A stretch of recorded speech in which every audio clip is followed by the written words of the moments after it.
Olá, eu sou o pastor Valdivan e hoje gostaria de conversar com vocês a respeito do Evangelho de João, no capítulo 13, do versículo 6 até o versículo 11. O texto da mensagem de hoje diz: aproximando-se, pois, de Simão Pedro, que lhe disse: Senhor, tu lava-me os pés a mim? Respondeu Jesus e disse-lhe: o que eu faço não sabes agora, mas tu saberás depois. Disse-lhe Pedro: nunca me lavarás os pés. Respondeu-lhe Jesus: se eu te não lavar, não tens parte comigo. Disse-lhe Simão Pedro: Senhor, não só os meus pés, mas também as mãos e a cabeça. Disse-lhe Jesus: aquele que está lavado não necessita de lavar senão os pés, pois no mais todo está limpo. Ora, vós estáis limpos, mas não todos. Porque bem sabia ele quem o havia de trair. Por isso disse: nem todos estáis limpos. A lição-chave desse texto que eu gostaria de tratar com vocês hoje são lições tiradas das falas de Pedro, a partir das falas de Pedro. O apóstolo Pedro, ele tinha algumas coisas em comum conosco. Ele cometia as falhas, ele tinha as fraquezas que nós temos. Mas também o apóstolo, ele tinha um desejo em acertar, um desejo em andar com Cristo e fazer o que é direito. Teve uma certa situação, isso está em João 6, 68, em que o próprio Pedro fala para Jesus: Senhor, para quem iremos nós, se somente tu tens as palavras de vida eterna? E nesse andar com Cristo, imitar Cristo, nós vamos vivenciando o que é chamado de um processo contínuo de aprendizado. O apóstolo Pedro, então, em seu período de andar com Cristo aqui na terra, ele viveu esse processo contínuo de aprendizado e aprendeu na medida que andava com Cristo. A maravilhosa graça de Deus nesse aprendizado contínuo, nesse processo de aprendizado, a maravilhosa graça de Deus sempre nos conduz ao alvo preparado por Deus. Se você quiser saber um pouco mais sobre esse projeto de Deus para você, leia Efésios capítulo 4, do versículo 13 até o versículo 15. Muito bem, então quais são as lições que nós podemos tirar a partir das falas de Pedro? A primeira lição, ou a primeira fala de Pedro, está no versículo 6 do capítulo 13, quando Pedro diz: Senhor, tu lava-me os pés a mim? Essa primeira lição, fazendo uma comparação com a nossa vida, mostra para nós o erro que muitas vezes cometemos em questionar Deus. Mesmo que algumas coisas pareçam não fazer sentido para nós, nós devemos ser obedientes e confiar em Deus, e não questioná-lo. No Salmo 56, versículo 3 e 4, o salmista diz: mas eu, quando estiver com medo, confiarei em ti. Em Deus, cuja palavra eu louvo, em Deus eu confio e não temerei. Que poderá fazer o simples mortal? A segunda lição que eu gostaria de tratar, no caso a segunda fala de Pedro, está no versículo 8 do capítulo 13, quando Pedro enfaticamente diz: nunca me lavarás os pés. Nessa lição, comparado com muitas vezes a nossa realidade, é o erro de nos rebelar diante da vontade de Deus. Eu acho que o correto é que seja feita a minha vontade, que seja do meu jeito. Existem muitas expectativas que nós geramos ao longo da vida pelo nosso enganoso coração. E quando nós não priorizamos a palavra de Deus, muitas vezes a palavra vai contra as nossas expectativas E nós corremos o risco de nos rebelar contra a vontade de Deus. Em Romanos, capítulo 12, no versículo 2, o apóstolo Paulo ele escreve: E não sejais conformados com este mundo, mas sede transformados pela renovação do vosso entendimento, para que experimenteis qual seja a boa, agradável e perfeita vontade de Deus.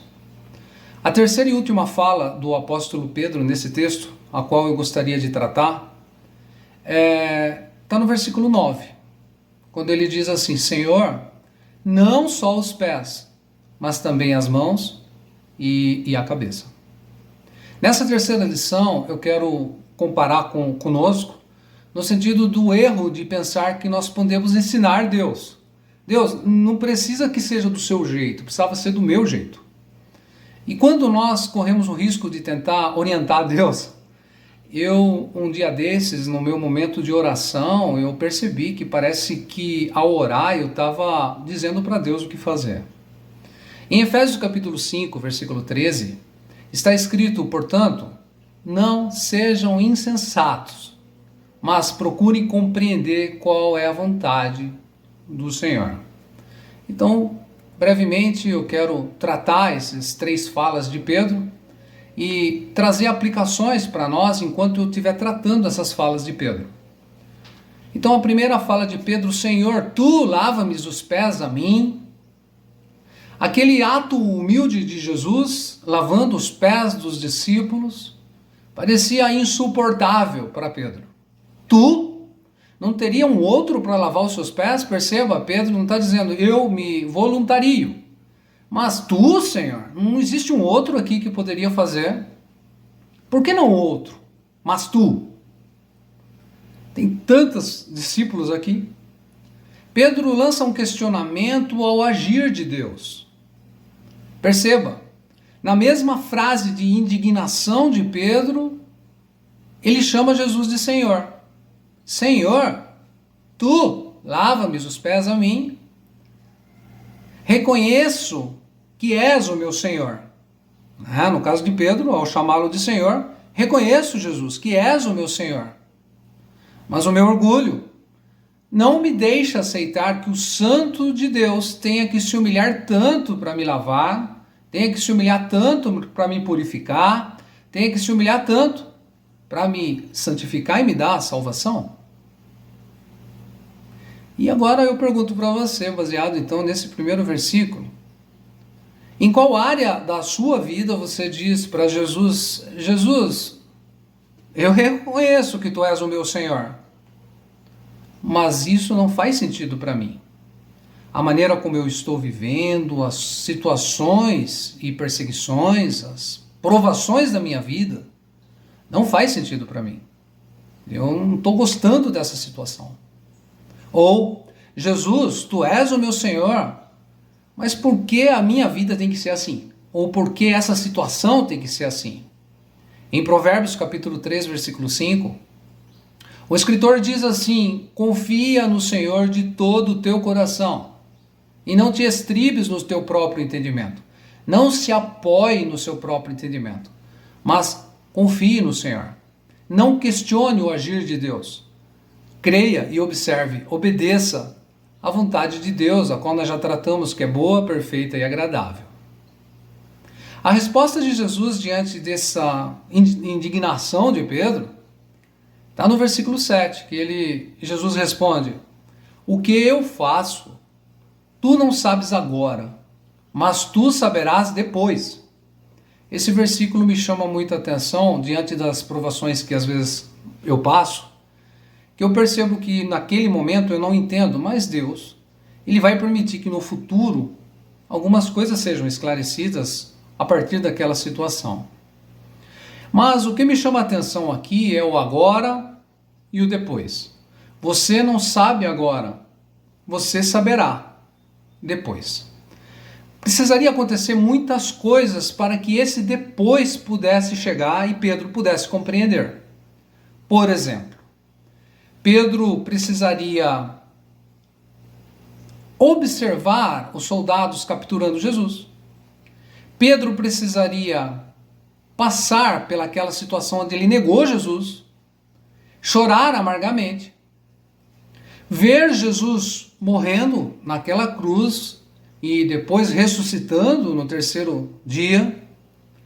E me chama a atenção porque, estando os discípulos reunidos, Jesus chega entre eles e fala: a paz esteja com vocês. Então, depois de Pedro ver todos esses fatos que precisariam se seguir, algo marcante está escrito no Evangelho de João, capítulo 21, versículo 15. É marcante esse versículo porque está escrito assim: depois de comerem. Então, se você gosta de fazer anotação na sua Bíblia, anote, faz um risquinho no depois ali, de João capítulo 21, versículo 15. Depois de comerem, então agora chegou o depois. Pedro já tinha observado que ele negou Jesus, que Jesus tinha que sofrer, que Jesus ressuscitou e que agora Jesus estava se alimentando com eles.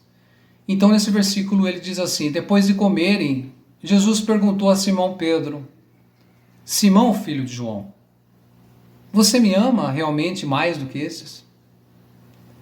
Então, depois desse conjunto de acontecimentos, Pedro percebe que Jesus Cristo é o Senhor, ele é o Redentor de Israel, ele é o Messias.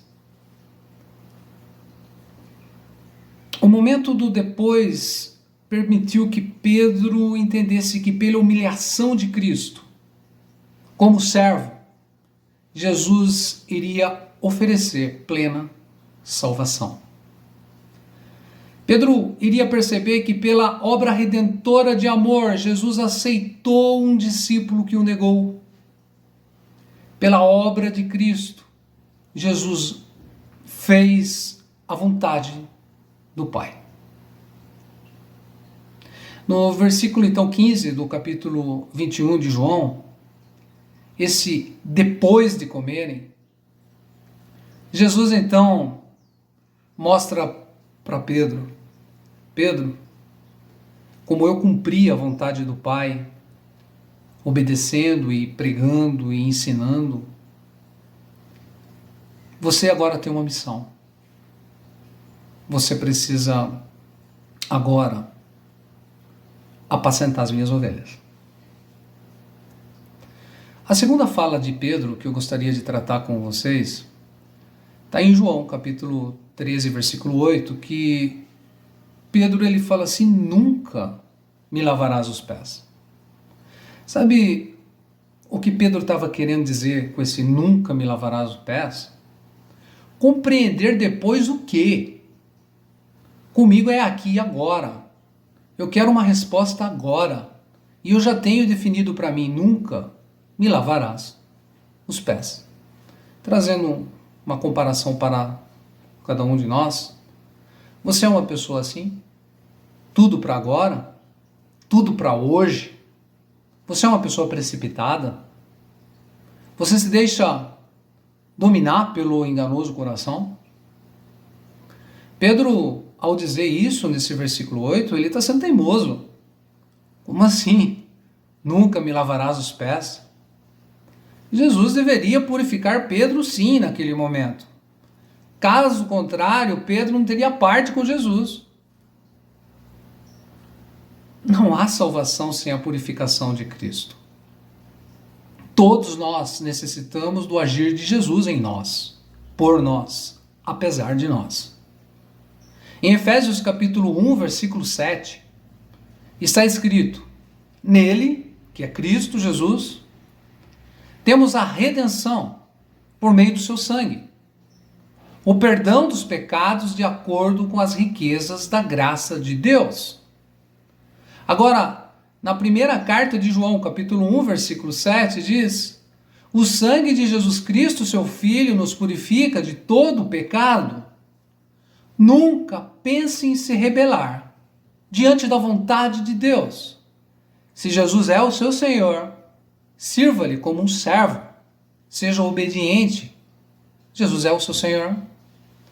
Você já reconhece Ele como seu único e suficiente Senhor e Salvador? Entender o Evangelho é ter um conhecimento um conhecimento correto de quem somos e de quem Jesus é. Ter um conhecimento correto da nossa necessidade de sermos lavados e remidos pelo sangue de Cristo.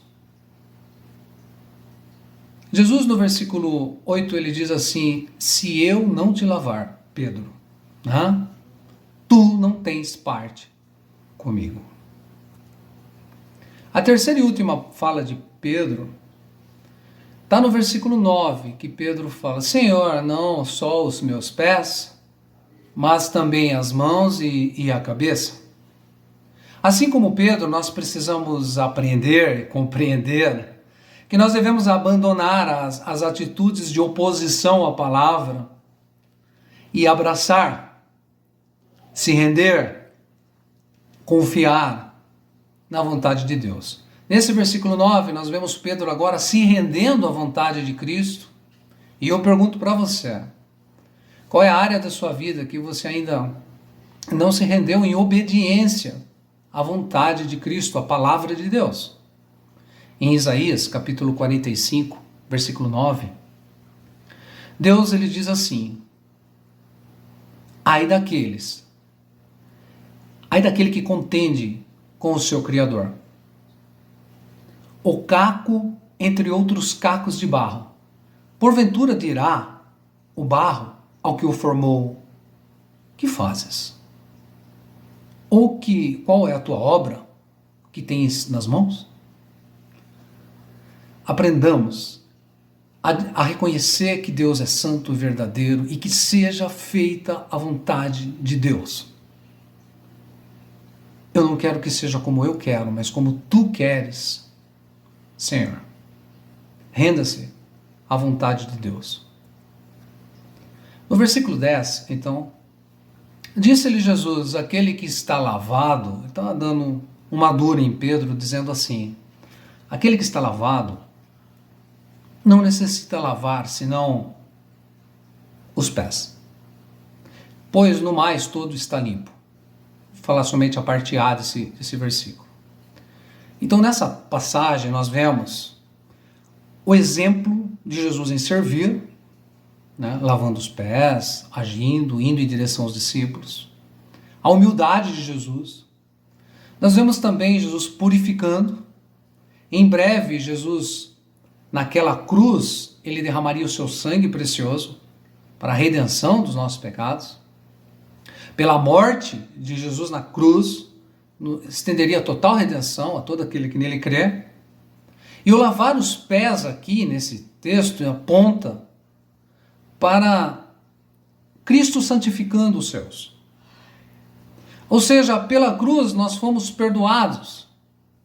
Mas às vezes pode acontecer de, ao longo do caminho, uma pessoa sujar os seus pés cometendo algum erro. Então essa pessoa se dirige a Cristo, pede perdão, reconhece sua condição de pecado e diz: Jesus, por favor, eu pequei, eu errei, lave meus pés, restaura a minha comunhão com o Senhor, permita que eu seja purificado, permita que eu volte a andar nos seus caminhos de uma maneira correta. No Salmo, versículo 103, versículo 3, o salmista diz assim, que ele é que perdoa todas as tuas iniquidades. Jesus, então, ele é perdoador. Na cruz, nos deu total redenção.